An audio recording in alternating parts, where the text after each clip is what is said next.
welcome to the highlight of everyone's award show calendar. It's time for the 2020 Bald Move Awards, aka the Baldies. It's the fake award show where the categories are made up and the places don't matter. And our only saving grace is we still haven't fucked up as bad as Warren Beatty and Faye Dunaway did a couple years back when they fucked up La La Land and what was it? Moonlight. Yeah, it's always tough to get Channing Tatum off the stage. Yeah. But we're here to celebrate everything that was good about 2020, which will take us about 3 minutes, and then we'll see you again for 2021. Hopefully it'll be better. No, we've got there was some good stuff to happen in 2020. There was some disappointments. There was some highs. There's some lows. We're going to be reviewing them all today in the Baldies. There is Jim and I's thoughts on who is going to win Best Drama, Best Actor, Best Movie, Commission Podcast. There's Listener Choice Awards for a lot of these categories. There's even a All Listener Choice Award. Me and Jim don't even know anything about it. Stuff the envelope. I don't know who won. It's for Best Bald Moment because how the hell are we going to know? So without further ado, I think it's time. I mean, we're not one of these shows that's going to do a big song and dance numbers, no tap dancing, no pyrotechnics. Oh man, I called Kanye up. He said he was ready to do it. He said he was ready. Really? I got him waiting on Discord. Yeah. Nah, we don't need that bullshit. Okay. I'm hearing my earpiece that he heard me already say we're not going to do it, and he's already peeled out of the parking lot. So all right, let's get right to the content, shall we? Before we do, I will say that we did a little bit of excitement building leading up to the Baldies because, this is coming out of our sleepy season and sometimes it catches people by surprise. But for the last few months, this is a big milestone. We've had 5 Baldies under our belt. This is our 6th annual. We thought it'd be cool to re-release the best bald movies because, it's been 4 or 5 years since some of these came out. A lot of people haven't heard them. They were all behind a paywall, at least the spoiler versions of these reviews were. So we re-released them in the order of what we thought the best movie was. And also there was a meta crowning a mega Baldy winner from the previous 5 winners of the best actor, male and female categories, the best movie, the best drama. And if you want to hear the results of these mega Baldy winners, all you got to do is go to the Bald Move Prestige feed and look for the re-releases of Dunkirk, A Beautiful Day in the Neighborhood, Annihilation, and Arrival. And it's us talking about those categories. So slight spoilers, it's the leftover. It's always the leftovers. The leftovers clean up. Mega Baldy Platinum. You're not here to not hear about the leftovers. Yeah. So anyway, check those out. Those Mega Baldy winners over in the Bald Move Prestige category. But let's get to it. First up, Jim, the best documentary. We didn't watch a lot of documentaries this year. It's true. However, the ones we did, I thought were influential, put smiles on our faces, taught me a few things, made me nostalgic. Would you like to announce the nominees for Best Documentary 2020? Of course, in no particular order. And I will say that most of these categories have 5 nominees. We had so few documentaries, in fact, that this only has 4. And in no particular order, they are The Last Dance, McMillions, the holiday movies that made us, including both the Elf and Nightmare Before Christmas episodes, and Chaos on the Bridge. That's right. And I have, since we are separated by pandemic and miles of physical space, I have in my possession all of the coveted golden bald movie Baldies, golden Baldies envelopes right here in my hand. I've been unable sealed. to vet these, so I can't vouch for any of their authenticities. We'll see what old Aaron can come up with in the privacy of his own home.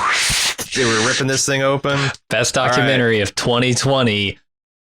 La La Land. What? Some of these might be still labeled 2018. I don't know. 2020 Bald Move Award for Best Documentary. The Last Dance. Oh, very which nice. Which is the ESPN sport. No, was it ESPN? HBO. Yeah. HBO kind of collaboration way back from the old Bill Simmons deal. I think this is one of those studio deals. It's the tale of Michael Jordan and his last attempt to get a double three-peat with the Chicago Bulls. and it's about Michael Jordan. It's about the Bulls. It's about Phil Jackson, Scottie Pippen, Reggie Miller. Most It's importantly. great. Coming in second, Chaos on the Bridge, close second. This is a great documentary about the making of the first 3 seasons of Star Trek: The Next Generation. And if you've ever wondered why the first 2 seasons were dumpster fires and magically everything got better in season 3, holy shit, have I got a documentary for you. And you can watch the whole thing for free on YouTube. So check it out. It's narrated by Willem Shatner, the Shat. Then we got McMillions and the holiday movies that made us. Mostly Elf. I'm not gonna lie. That Night Before Christmas was kind of shitty. So it's in the books. It's in the books. It's gone. Last document. Congratulations, Mike. You know what? We had to put him number 1 because if not, oh boy, he'd take it real personal. Yeah, he's coming for us. He'd challenge us to a 1-on-1, each of us individually, and it would be a bad scene. Yeah, whether it's a fist fight, pick up basketball, poker, he really would slaughter us across a lot of challenges. He'd start a podcast just to bring down Bald Move. It could be called Baller Moves, Baller Moves. Yeah, and yeah, it would. I mean, all you got to do is get the name and post it on iTunes. You probably make 1 episode and you will have more downloads than we did historically. So go for it, Michael. I dare you. I fucking double dog dare you. 2020, kind of a consensus shithole year. If there's ever a year you needed some laughs, boy, 2020 is the year. And we want to recognize 2020's best comedies. Absolutely. The nominees of which, in no particular order: Harley Quinn Season 2, What We Do in the Shadows Season 2, The Great on Hulu Season 1, BoJack Horseman's finale season. They split that up and did a weird, half season here and there on Netflix, but it's the finale one.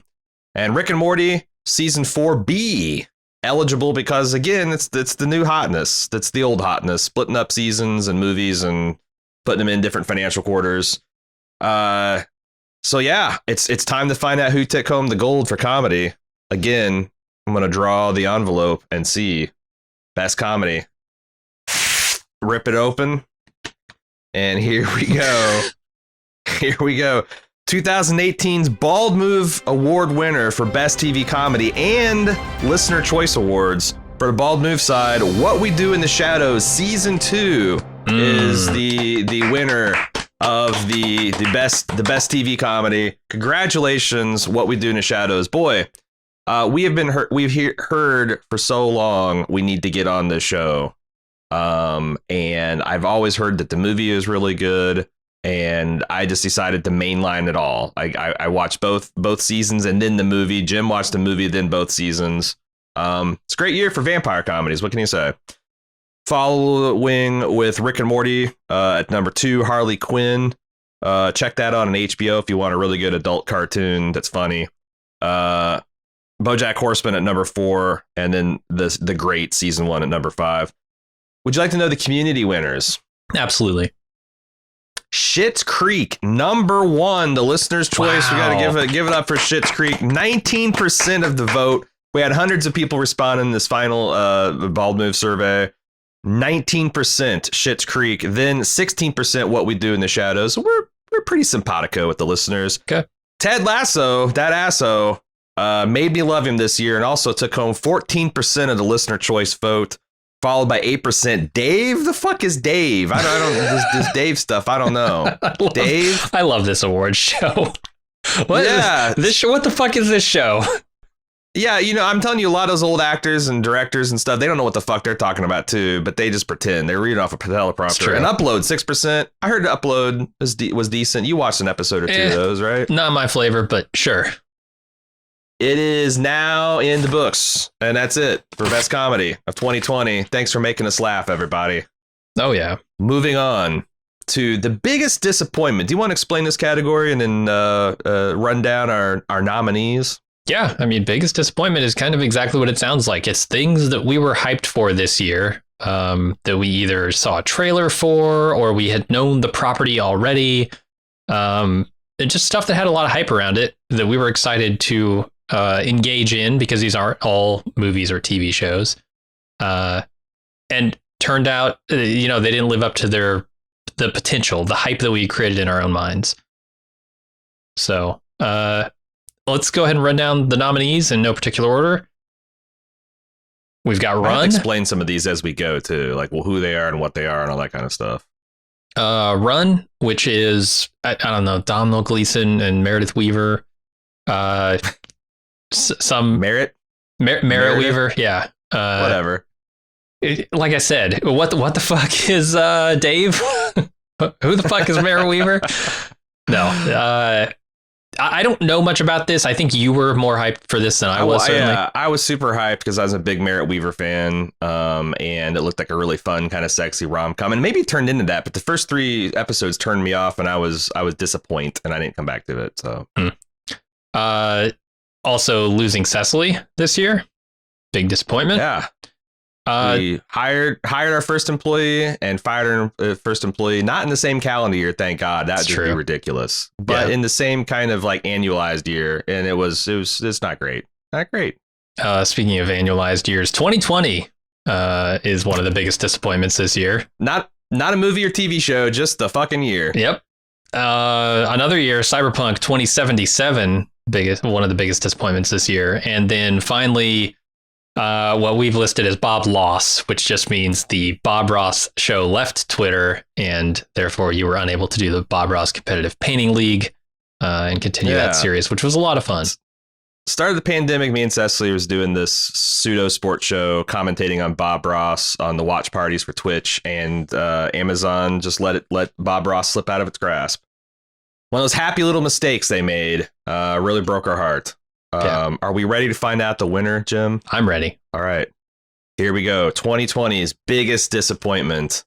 Let's find out this envelope thrumming with powerful negative energy. Let's see. Here we go. This thick embossed gold envelopes. The winner for Bald Move Award for biggest disappointment, was there ever a question? The year 2020. Boo. Yay, boo, and go fuck yourself. If I see you in my calendar again, it's going to be an ass beating. Yeah. So 2020, then losing Cecily close behind, Bob Loss, the loss of Bob Ross, Cyberpunk 2077, and Run. And also honorable mention, the Wonder Woman 1984, who snuck in a suck ass movie right as 2020 is closing. Yeah. You really went the extra mile to make 2020 just slightly worse. And again, if you have questions like, oh wow, this seems interesting, how did they arrive to these conclusions? Guess what? Simultaneously released with this award ceremony, there is literally hours of deliberations on these categories. 10, a dozen. Maybe a baker's dozen worth of hours. Does Martin Scorsese put that much effort into his Oscar nominations? Does Matthew Weiner put that much effort into his Emmy submissions? I fucking doubt it. But it's out there. It's out there if you want to check these deliberations. They're all categorized by heading and whatnot. But we are done with disappointment. Oh, yeah. If you want more, it's in the deliberations. Okay. Our next category is the best debut pilot episode or series. So this is a freshman series or a particularly good first episode. It can be either. There wasn't a lot of new television, or I guess there was a lot of new television, but not a lot of standout new television this year, in our opinion. But the nominees, again, in no particular order, The Plot Against America, David Simon joint about America's flirtation with fascism in the 1940s.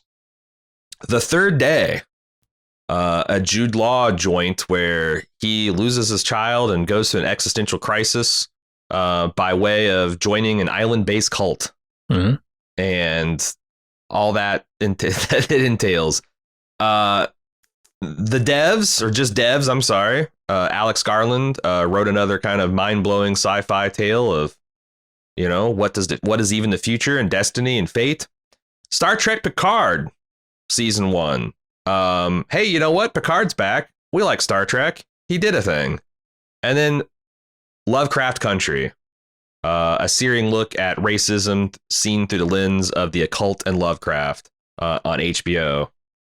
Here we go again. The golden envelope, hot in my hands. Gonna open it up and see what we see. Particularly tough rip on this one. All right, here we go. 2020 Bald Move Award for Best Debut Pilot. Lovecraft Country, everybody. Give it up for Lovecraft Country. In the middle of the pandemic, you shocked us, you scared us, you sexed us up a little bit. You taught us a few things about power dynamics and privilege. And you also kind of grossed us out a few times. Mm-hmm. And creeped us out. Some creepy dolls and Raggedy Ann shit and some body horror. It's a great show. Following up number 2's Devs, number 3 Star Trek Picard, because we're diehards for Picard, diehard Picardians. The Plot Against America, and The Third Day, number 5.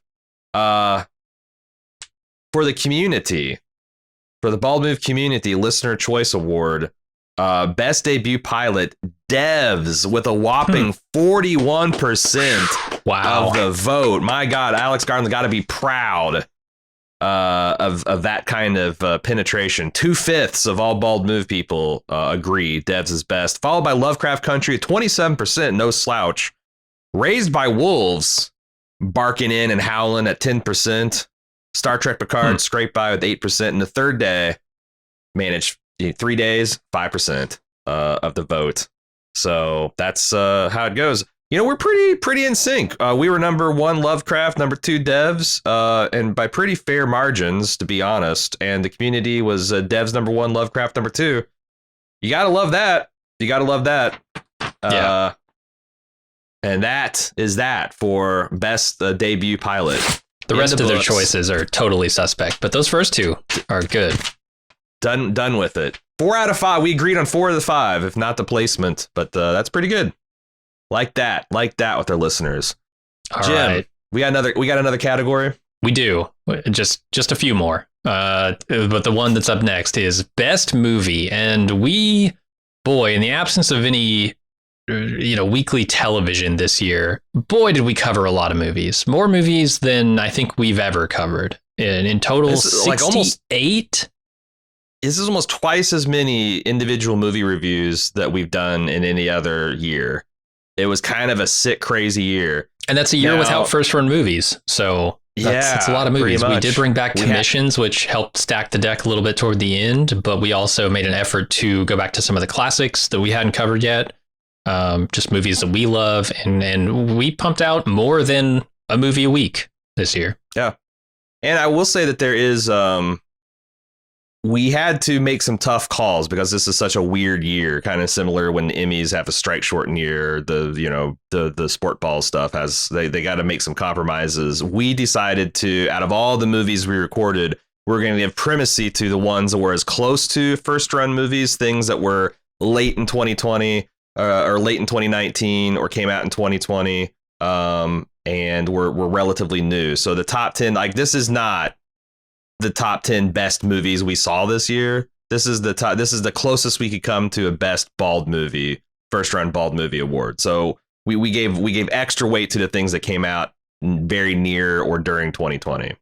Yeah. With that said, who are our nominees? The nominees in no particular order are 1917, which is basically World War I, Gravity. Mm-hmm. It's a harrowing one-shot World War I film that follows the journey of one guy on his mission to... I forget what the mission is exactly, but boy, is it harrowing. And it's he's got to get word to some unit about a trap that's going to wipe him out if they don't get there. Right. And it's also the last first run bald movie we've done. We're going to do one this week, but it's almost been a year because I think this came out in January. It's almost been a year since we've done an actual first run bald movie. So yeah. Next up is Parasite, which is essentially a class struggle, a Korean class struggle parable, and extends far beyond the Korean culture and society too. Yeah, it works really effectively as like a horror thriller in places too. It really goes places. It's if you haven't seen it, and you should. I went in with knowing almost nothing about it and was very glad that I did. So, and if you've seen Knives Out, you'll probably also like this. It's not as funny, but it's a very, very similar movie. Yep. Yep. Next up, in no particular order, The Irishman, which is kind of Martin Scorsese's the culmination of his career of telling these Italian gangster stories. This one revolves around Jimmy Hoffa and the unions and the mob involvement in those and his death, of course. How he ended up buried in the Medellin Stadium in the first place, you know? Yeah, and of course, part fictionalized, obviously, but This was also the year of the gangster. Like this, yes. We kind of led off with this, but my God, we did almost every Martin Scorsese gangster movie except for maybe Gangs in New York. We did a lot of gangster stuff this year. Yeah, Goodfellas, Casino, Wolf of Wall Street, if you consider that a gangster film. Next up, Hamilton, which everybody knows Hamilton. Yeah, everybody knows that. That was released on Disney Plus this year. And then finally, rounding out the category, The Lighthouse, which is Willem Dafoe and Robert Pattinson stuck on a island manning a lighthouse, and they're kind of just stuck out there, and supplies are short, and sanity is short, and they're stuck out there with each other. Chaos ensues. It does, yeah. Well, it's time. That's the nominees. It's time to see who won the best Baldy and listener's choice for best movie. Here we go. No drum roll, but I can feel there's palpable tension in the audience. Here we go. This doesn't want to give up its contents. Probably because the eldritch horrors that lurked within. Number one winner, The Lighthouse. Oh yeah. Robert Pattinson, welcome to us taking you seriously. Willem Dafoe, you're a scary motherfucker. I feel like the judges really picked a good one this year. You know? Yeah. This was a good one. This movie is black and white. It's like pretty much square, like classic silver screen of cinema age aspect ratio. It's mostly these guys just raging against each other in a 10 by 10 room. It's funny at times. It's hilarious. It's disturbing at other times. Yeah. This is I forget the guy. His name is something Edgars, right? Robert Eggers, yeah. Yeah, that wrote and directed The Witch as well. Mm-hmm. And he's just really good at this atmospheric dread and like psychotic aspects of the human condition. It's real good. I encourage everybody to watch it. And I think our podcast is pretty fucking spectacular too, if I don't say so myself. Rounding out our top five, Parasite, Hamilton, 1917, and The Irishman. The community winner here with 43 fucking percentage points. Parasite. Okay. I mean, you can't go wrong. You go back in the Academy because this thing slayed at the award show. It did. And it's, as you can imagine, that big of a percentage. It's a steep drop off to 1917 with 14%. Hamilton, 13%. The Irishman, 8%. And then I'm thinking of Ending Things, which some we haven't talked about, but that's another little, movie that works kind of as a horror thriller film in places. Mm-hmm. A bleak winter tea time, dark tea time of the human soul type of movie that fit the mood of 2020. I wouldn't recommend going back if you're feeling good and watching it, but if you're in a dark place, you want to be a little bit darker, check out I'm Thinking of Ending Things. And that puts the best bald movie 21, the weirdest years for bald movies, I'm sure. I don't know. They're talking about pushing back a lot of shit to Q3 and 4 this year too. But it's been a weird movie. I don't know what's going to happen when the dam breaks in Hollywood. How are we going to keep up? We won't. Well, we did 68 movies this year, Jim. Can we do 100? No, we cannot. Answer, That's the answer. No. Best movie, everybody. Congratulations to The Lighthouse and ya goddamn farts. I am partial to The Lobster though. Whose turn is it? Is it my turn to introduce the category now? It is. All right, so this is a kind of an interesting one. It's the biggest miss. This is essentially the way the community telling us that we fucked up. It's an award for how bad we fucked up our jobs. Something that people, by their estimation, thought we would do a very good job covering. That was excellent material. And, we just didn't have the time or inclination or the capacity to do it. In no particular order, the nominees this year are Tiger King, that crazy bastard. The Outsider, Tenet, Christopher Nolan's ill-fated, delayed masterpiece. Potential. The Queen's Gambit and The Good Lord Bird. Let's find out what we thought, and almost as importantly, if not more importantly, our listeners thought. Biggest miss category for 2020. Here we go. How bad? What did we do, Jim? How did we fuck up? Well, almost certainly big in ways we couldn't have imagined. It's the biggest. Can't fuck up any higher. This is guaranteed bald move boner for 2020. 2020 Bald Move Award for Biggest Miss. Number 1. This is now Jim and I's by our estimation of what we thought was the best and our combination of skills and interests. The Queen's Gambit. Yeah. We like chess shit. We like the lady from The Witch. This thing looked good. I like period pieces even. And we didn't get it done. Tenet, number 2. We didn't care for this movie. I don't think we're going to have a podcast for this movie because of that reason. We certainly would have if this were a normal year. We would have gone and seen it day one, and we would have done a disappointing first run podcast about it. And it probably would have been 2.5 hours of us navel gazing and second guessing and trying to figure out the rules. And, maybe that's a good time. And if you think it is, support.baldmove.com. Check out Commission Podcast and make your and don't let your dreams be dreams. Then Tiger King. That was a bomb that dropped at the beginning of the pandemic. Everybody got onto. We tried to with the ill-fated Netflix watch party that didn't quite work out, and we kept on putting off watching it because we wanted to get it back together, and we never did. And it's now gone like tears in the rain. Followed by number 4, The Good Lord Bird. Number 5, The Outsider. It's one of the ones you were championing. Stephen King, adaptation of Stephen King's book, and it had Ben Mendelsohn and a couple of other pretty big stars in it, and it was very creepy, and it was a good mystery. I enjoyed following that show. I will say that I believe I will be watching The Queen's Gambit sometime in the early parts of this year, the first half anyway. And when I do, be on the lookout on Off the Clock if you're the type that is a premium podcast listener for discussion of that. Now, what did Community think? Community was kind of divided. There's not these big 43%, these big 29%. 16% of the community thought the biggest miss was not having full coverage of the weird German time travel film Dark. Or series.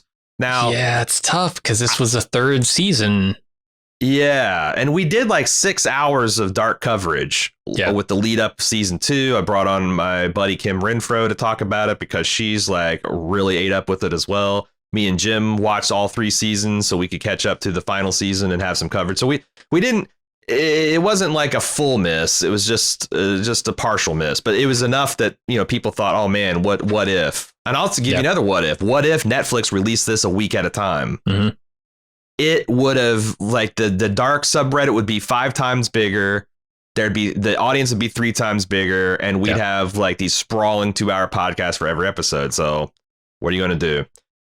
Queen's Gambit, a virtual tie, just a few tenths of percentage points separating it from Dark at 16% as well. Ozark, 14%. The Outsider, 8%. And Tiger King trailing at 6%. Didn't get the pardon he was looking for. Didn't get Baldy Gold. Maybe doesn't even have exotic animals. What is the Tiger King even now? He's the Tiger. He played the Queen's Gambit and lost. That's what happened to Tiger King. He's been deposed. That's biggest miss in the books. All right. Next category we have on the docket here is Best Male Actor. This is a real prestige category. This is a real fucking deal. And these categories are so weird because Best Male and Best Female Actor don't really fit our times anymore, and we have no idea what to do with them. And at some point these will change. Yes. When we figure it out. So apologies for 2020. Just chalk this up to 2020. It's 2020's fault. What are you going to do? We talk about it a lot on the deliberations. You want to hear more about that. But Best Male Actor by our lights 2020. In no particular order, Glenn Turman as Dr. Senator from Fargo Season 4. Carl Urban as Billy Butcher from The Boys Season 2. Anthony Starr as Homelander from The Boys Season 2. Jude Law as young Pope in The New Pope, and Michael K. Williams as Montrose Freeman in Lovecraft Country. Always entertaining to see Michael K. Williams in another HBO series. Let's see. I got the golden ticket right here. Contains the winners of this category along with the listener choice. Oh boy, here we go. Excited. Oh shit. I almost opened it without ripping and couldn't have that. I don't think that's possible. Here we go. 2020's Bald Move Award for Best Male Actor. Best Male in the Acting Profession. The winner is Anthony Starr as Homelander from The Boys Season 2. What an incredible performance by the Aussie. I've liked him ever since I saw him in, what was that, Banshee on Cinemax. And he's brought that terrifying intensity to evil proto-Nazi Superman, and it's quite something. You guys got to see this just gonzo performance. He goes places. Followed up closely by Michael K. Williams as Montrose Freeman from Lovecraft Country, Jude Law as the tidy whitey wearing young Pope from The New Pope, Glenn Turman as Dr. Senator. Love this role, love this performance. The standout of the season as far as I'm concerned, Fargo season 4, and Carl Urban as Billy Butcher, the man that knows how to drink a menacing cup of tea. Sure does. The Community with a whopping 37 fucking percent behind the bald gold for this gentleman. Anthony Starr's Homelander. We have achieved peak audience synthesis. Synchronization. Amazing. Then trail, of course, you get that much of the vote. You're going to have the trailers being trailing. My man Wes Chatham as Amos Burton, sniffing number 2 in the Community's hearts and minds. 11%. For a season that they haven't even finished yet. Haven't even finished. Holy shit. I mean, I thought I was brave for doing some of these reviews, but I've seen the finale. John Malkovich as the new Pope from the young Pope with 6% of the vote, outdoing Jude Law, huh? Dueling popes in the 3 slot here between Bald Move and the listeners. Nicholas Hoult, who is amazing as playing a likable Joffrey Baratheon, believe it or not. 5% playing Peter III on The Great. And then finally, the Great presence, villainous presence, Giancarlo Esposito as Stan Edgar in The Boys Season 2 with 5% of the vote. Wow. It's a great performance, and he just is a bad year to be a supporting villain in a great superhero deconstruction. Yeah, or a leading hero, supporting hero. I don't know. I feel like Carl Urban got a little robbed here because Anthony Starr made it as Homelander, and we felt like it wasn't worth putting the 2 at the top, I guess. But that's I'm how happy it goes. with it. And if you're feeling a certain way about these, listen to the deliberations. We go through a lot of times hours of context, especially with these big ones. We had like 45 people we were sorting through to start with, and not everybody can win, unfortunately. Next is the best bald moment, and you know what? We don't have nothing to say about this because we don't get to choose this award. Let's find out together, shall we? Best bald moment. Boy, this who knows? Who knows what it could be? This was determined by a survey that people took at baldies.baldmove.com. It's closed now. I don't know why I'm giving out the link. You got to wait till 2021's now. But here it is, best bald moment. These are moments that made you laugh, made you smile, made you think. The best moments of Bald Move 2020. I'm genuinely interested in what this could possibly be because I can't even think of any. Like 2020 has been such a blur of shit that I have no idea what the bright spots are.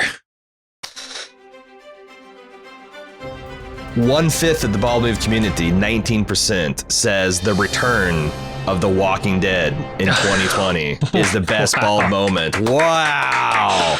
Okay. Wow. That was fun. You talking about spinning shit in the gold. I'll tell you what, that's what we did. Although I will say, The Walking Dead under Angela Kang is a different show. It's a show that gives a shit about its characters, that knows that you're committing an hour of your precious life on Earth to them each week and kind of wants to earn it. Like, I don't know if they can keep this up, but holy cow, season 9 was honestly one of the bright parts of the mid goings of the year for me.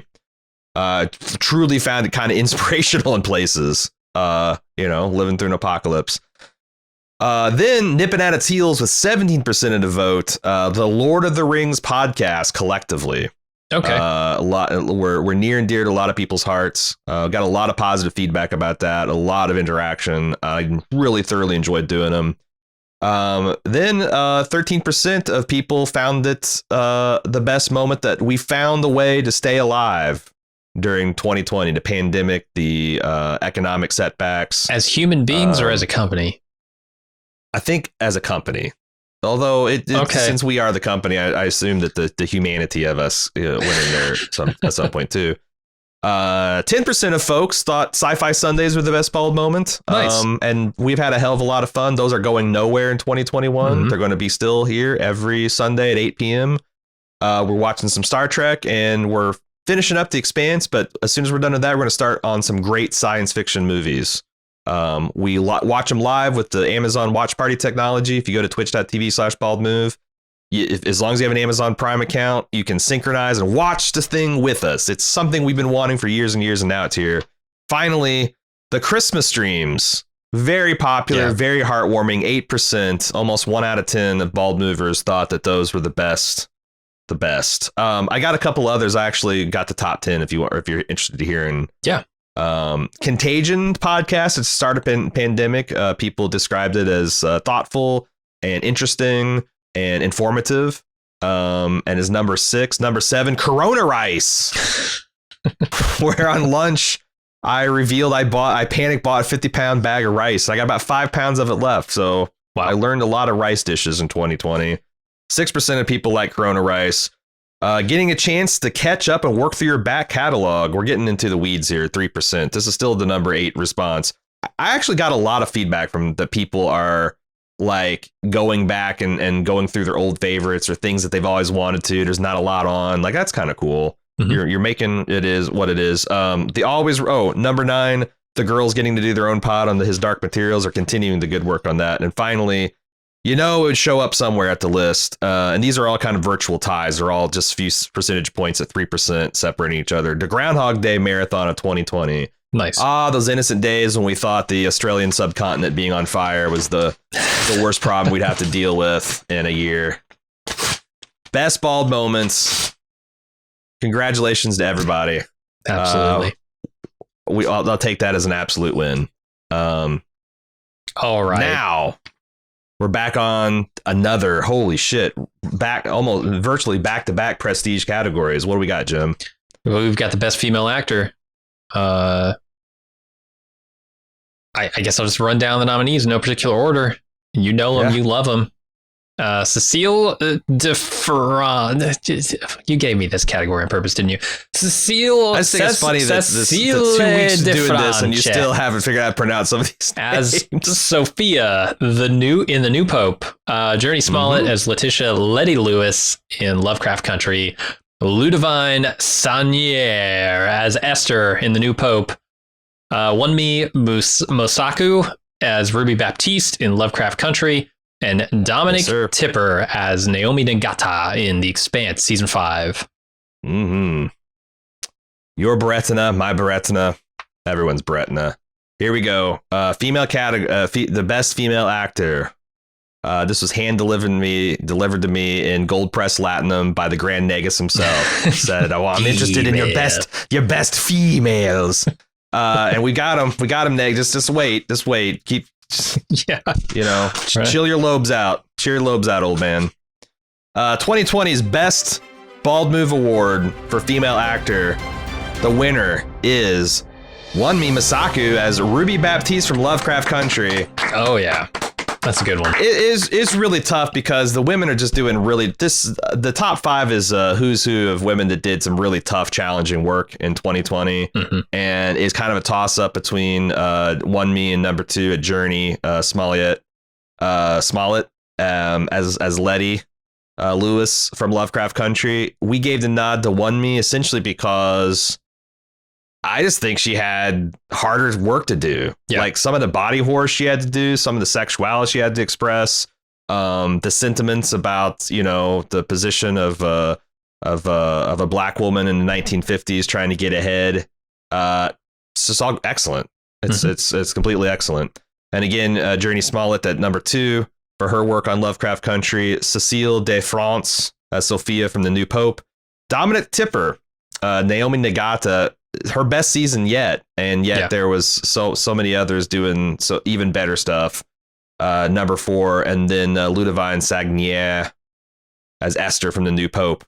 Man, it was loaded. I'm looking at the rest of the top 10 here, which you can find out on the deliberations if you want.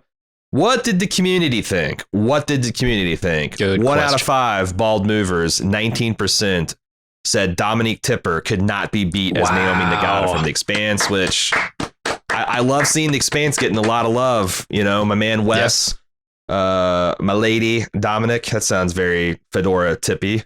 I respect the recency bias. I do. I really do. That too. Turns out that when you have an active podcast advertising the Baldies, those fans show up. Cara Gee, speaking, number 2 spot as Kamina Drummer. Captain now, Kamina later. From The Expanse season 5, 19% of the vote. They were neck and neck. Like 0.2 of a percentage point separated these ladies in the minds of the bald movers. Ella Fanning got a lot of love, 9%, as Catherine the Great from the Hulu show The Great. Tandy Newton got some recognition as for her work on Maeve, which is pretty good work, 8%. And then Natasha Demetrio. Is that how you use it? Or Natasha? Natasha? I don't know who this is. As Nadja from What We Do in the Shadows season 2, 6%. Oh, yes, of course.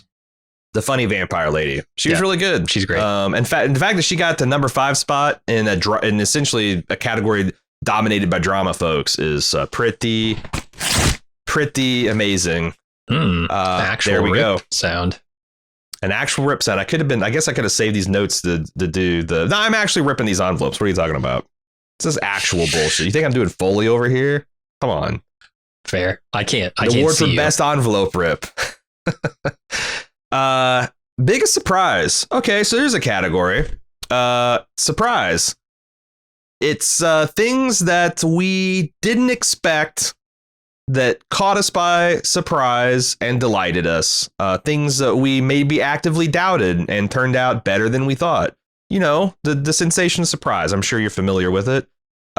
This year, in no particular order, for biggest surprise, the performance of one Robert Pattinson for both his work in The Lighthouse and Tenet, single-handedly, I guess double-handedly, putting him like as a good plausible Batman in our eyes. The Walking Dead season 9. It's The Walking Dead, and it wasn't a dumpster fire. That's a surprise. Sure. The Great. I didn't expect anything from this, from Dakota Fanning's less famous sister and Beast from X-Men, but it's a really, really good historical dramedy. It's got a really interesting sensibility. It's a lot of fun. It's in no particular order. Ted Lasso. People wanted me to watch this. It's on Apple TV, which I don't know what kind of audience numbers are. I watched like 3 episodes and was kind of hate watching it. Like I was going to watch it so I can stick it to these people and tell them how shitty their show is. And out of nowhere, I fucking fell in love with Ted Lasso. And finally, and this is Jim's baby, the third day 24-hour live stream. What the fuck? Oh yeah, I watched every bit of that 24-hour live stream and I loved it. It was just so crazy, so avant-garde, so like, what are you doing? 24 hours of television with high profile stars. You got Jude Law digging a grave for an hour and a half, real time. The man is an actor, not a grave digger. He's not accustomed to this. It was wild. Some David Blaine sounding shit in this thing. I didn't watch it, but Jim waxes poetic about this several times in the deliberations. If you want more of that, check it out. But those are nominees in no particular order. It's time to find out what is the biggest surprise. I'm going to be surprised to find out in this here envelope. Do we have listener choice? Nope, this is just a bald move category. Here we go. We've opened the envelope. crossed the Rubicon. There's no going back now. The biggest surprise in 2020. I mean, was there any surprise in this category? The Walking Dead not sucking in season 9. Congratulations to Angela Kang, to all the principals of The Walking Dead who finally got some material that they can sink their teeth into. The career of Robert Pattinson comes in number 2nd. The third day 24-hour live stream. I'm just amazed that Jim watched it all and was enthralled. That's a huge surprise. Surprising. Yeah. Ted Lasso, That Asso, and The Great season 1. The Great, by the way, if you're still smarting over the fact that Harlots got canceled, please check out The Great. It is a lot of fun. And we are done with surprises this year. We're out. We're out of surprises. I don't know. There might be a few left up. When we get to the best commission category, you think there are any surprises there? I have to explain the best commission category a little bit before we run down the nominees, because how do we determine this? It's the one exception that we have to just the gut feeling way of sorting things that we usually have. This has an actual scoring system because we found it was really hard and almost unfair to the listeners, because these are all things that listeners have commissioned and paid for us to do. Almost unfair to just go on our gut. So we assigned each of these movies a score from 1 to 5 in 4 different categories. And it's our, God, we can come up with a better acronym, our SFIM system, which includes surprise, fun, interest, and media quality. And these are all relative to how we feel about it. So was it a big surprise to us, right? It might be the most popular movie on the planet, but if we're like, skeptical that it's actually as good as people say, or haven't heard of it, and we watch it and it's great, it's a big surprise. Fun is about the podcast. Like, how much fun did we have actually recording the podcast? Were there good jokes? Did it inspire hilarious conversations? Interest is the same, but for how interesting the conversations were. Did it have a lot of meat that we could really dig into and talk about? And finally, media quality is just the quality of the film or commission material itself. And the whole point of us doing this is because we quickly realized that if we just made this about the best movie, then it would just be the best movie. But that's not why people really enjoy the commissions. The people enjoy the commissions because of the discussion around it, whether it takes the community's imagination by storm, that kind of thing. And also, it just kind of is this kind of gets us like into a rough order. And then we sometimes just, go with the gut. For sure. Override fractional points for sure. But that's the SFIM, the MIFS, the SFIM system. Sure. I don't have a good acronym for it. But let's run down the nominees in no particular order. Lord of the Rings, The Two Towers, Gattaca. Oh, yeah. Lord of the Rings, Fellowship of the Ring. I almost said fingers outside the ring.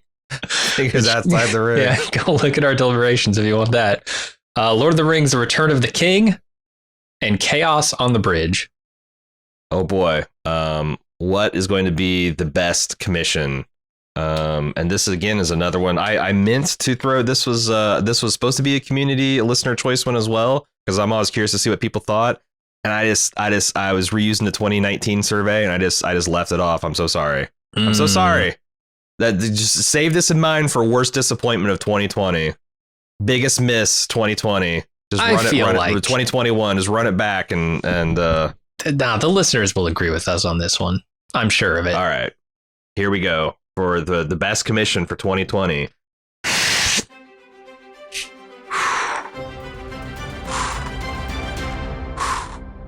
The Lord of the Rings, Fellowship of the Rings, commissioned by Dr. John. Congratulations.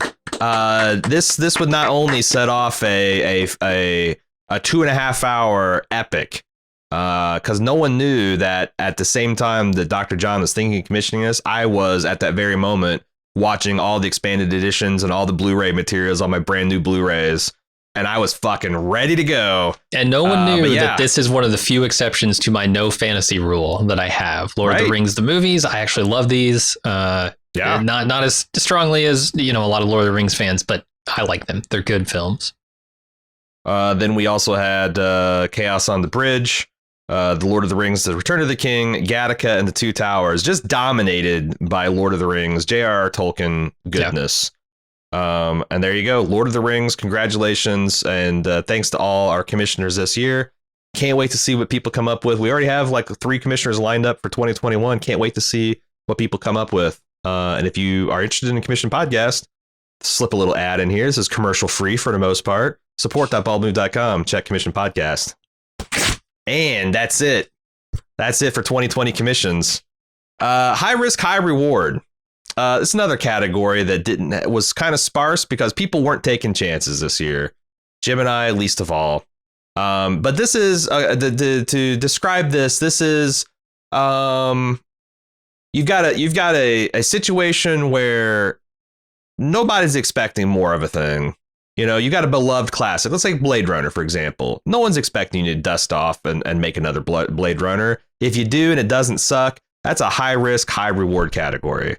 Anytime you've got a beloved franchise that doesn't need to be an update, it doesn't need to be a sequel, and you're doing it anyway, that's some high risk behavior, and we have to see if it pays off. And these are the people that we think it paid off the most for. In no particular order, before I even get my grubby hands on this envelope, Bill and Ted, FTM, Face the Music, Star Wars, the MCU plan. Can the fan bodies sustain 10 series worth of Star Wars interest over the next 18 months? The mouse plans to find out. The new Pope. You know, it'd been like 5 years since the young Pope. And it ended in an ambiguous but kind of beautiful way, the way that the young Pope often did. Nobody needed more. Probably people wanted more. But what would more even look like? Well, it looks like the new Pope. And fuck me, it was one of my favorite covers of 2020. And then finally, Corona Rice. You know, my family wasn't going to starve. I want to make sure I could put 2,000 calories of food content on a table each and every day with just nothing but boiling water. And by God, Corona Rice did it. A big risk, though. What if COVID had just blown over? What if it had not been as big as they said? That's at least $20 worth of rice that you purchased. That's tens of dollars of rice that has a shelf life of like tens of years. What would I possibly have done with it? My God, such a huge risk. Let's see if Corona Rice won. Opening up this thing. Severe risk of paper cut. Speaking of biggest risk, the winner for 2020 Bald Move Award for highest risk to reward ratio, Bill and Ted Face the Music. Yeah. I mean, was this the greatest movie of 2020? No, it was not. But is this movie had better than it had any right to be? And I was nervous, you know, in the lead up to this movie, everyone was like doing the think pieces about Bill and Ted's excellent adventure and their bogus journey. And like, you know what? These actually hold up pretty well and are pretty fun movies. And these guys have like kind of unique, weird chemistry. Can they replicate it? You know, Keanu's so much bigger in his career and Winters hadn't hardly done anything. Well, it's great. It's great. It's a good feel good, fun movie. And it added to the mythos of Bill and Ted in a satisfying way. So they've got daughters and they're going to turn out all right. And they are the wild stallions that actually bring peace to all mankind. It's like I said, it's kind of an even neat little twist on time travel too. Yeah. The new Pope, of course, really good. Corona Rice beating out the Star Wars MCU because that I don't know. Well, we have yet to see high risk the reward. Yeah. So if there is one.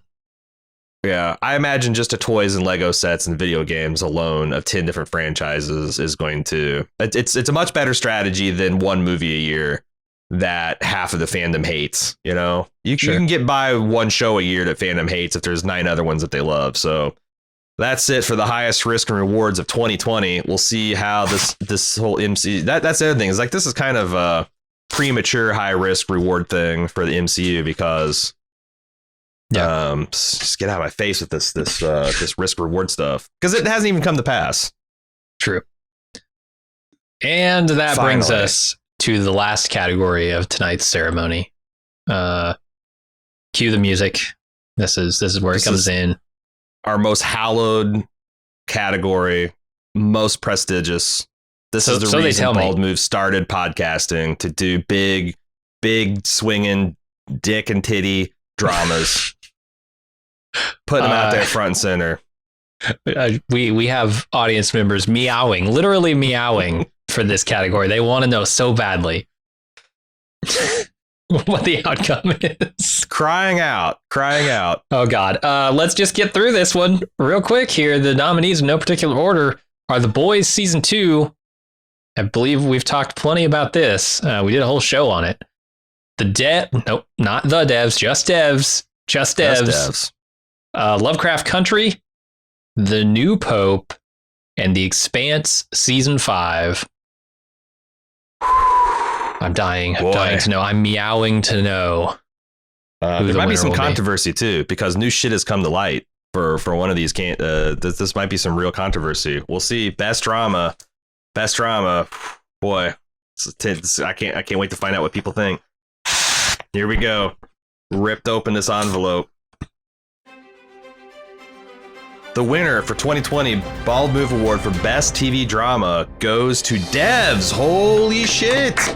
The weird, high concept, sci-fi, time travel, near future. What is destiny and fate even? Do we have free will?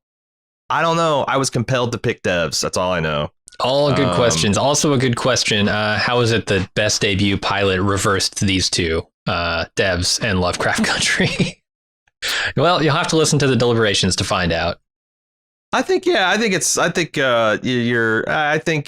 pilots. Yeah. I think the pilots answer that question. But yeah, Devs was an amazing experience watching. I kind of actually wish we had gotten in on, because they released one every 2 weeks, didn't they? Or two every 1 week? Or is that how we did it? That's how we did it. Two per week. I think they might have just done weekly. Okay, because it would have been a hell of a weekly show to cover. But we did it all in OTC if you're looking for the coverage. And I thought it was one of our more fun, interesting podcasts that we did. Yeah. Followed by The New Pope, which I loved, and I'm really proud of our coverage that we did on that. And The Expanse Season 5, then Lovecraft Country, then The Boys Season 2. I'm going to ask you something. The Expanse, now that we've both seen the finale, would you change the order of this? I don't think so. No. I don't think so too. I think that there was some nervousness that maybe we put The Expanse a little too high. I think it cemented itself as third place though. That was a hell of a finale episode. But yeah, then we had Lovecraft Country and The Boys. For the community, a whopping 27%, nearly a third of all bald movers agree that The Expanse Season 5, even with not seeing the last two episodes, was the best drama that premiered in 2020. Great Holy job. shit. Well done, recency bias. Well done. Well done. You guys did pretty good. Followed by Better Call Saul at 14%. The Queen's Gambit at 14%. The Mandalorian at 14%. And I actually goofed up because I put The Expanse twice. So maybe the audience voted The Expanse twice. I only have the top four on this category. God damn it. And they're all tied for 14? One too. 14% on the those last other three. 14% with just minor tenths of percentage points separating them. So I will say I can definitely see Better Call Saul. Unfortunately, Aaron did not watch that this year, so it would have been just me arguing for that to go up the list against these other things that we both saw and loved. So yeah, maybe it got short shrifted, but that's how it goes here at the Baldies. Maybe it did, maybe it didn't. But that's the best TV drama. Congratulations once again to all the winners.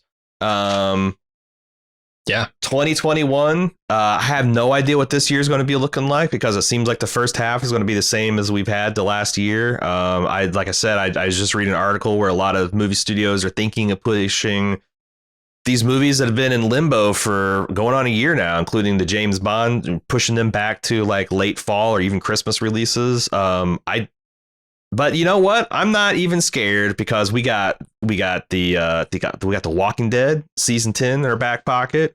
We got decades worth of just the best movies ever made that we can discuss. Some of them we haven't even seen. A lot of them for sure we haven't discussed.